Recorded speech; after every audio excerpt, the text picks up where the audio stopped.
America అధ్యక్ష ఎన్నికల్లో విజయం సాధించిన డొనాల్డ్ ట్రంప్ తన నూతన పాలన యంత్రాంగంలో భారతీయ అమెరికన్ తులసి గబ్బార్డ్కు చోటు కల్పించారు. ఒకప్పటి డెమోక్రాట్ యూఎస్ కాంగ్రెస్కు ఎంపికైన తొలి హిందూ అయిన తులసి గబ్బార్డ్ను నేషనల్ ఇంటెలిజెన్స్ డైరెక్టర్గా నియమిస్తున్నట్లు ప్రకటించారు. 4 సార్లు కాంగ్రెస్కు ఎన్నికైన తులసి 2020 అధ్యక్ష ఎన్నికల్లో డెమోక్రటిక్ అభ్యర్థిగా పోటీకి యత్నించారు. పశ్చిమాసియా, ఆఫ్రికాలోని యుద్ద క్షేత్రాల్లో 3 సార్లు అమెరికా సైన్యం తరపున ఆమె పనిచేశారు. ఇటీవలే ఆమె రిపబ్లికన్ పార్టీలో చేరారు. కాంగ్రెస్ ఉమెన్ లెఫ్టినెంట్ కర్నల్ తులసి గబ్బార్డ్ను నేషనల్ ఇంటెలిజెన్స్ డైరెక్టర్గా ఎన్నుకుంటున్నట్లు ట్రంప్ ప్రకటించారు.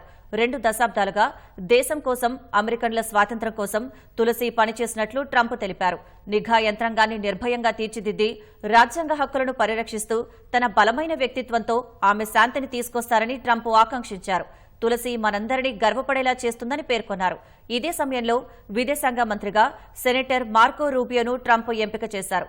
అమెరికా కోసం రూబియో బలంగా నిలబడతారని ట్రంప్ చెప్పారు. ఫ్లోరిడాకు చెందిన మేట్ గేజ్ను అటార్నీ జనరల్గా ఎంచుకున్నట్లు ప్రకటించారు.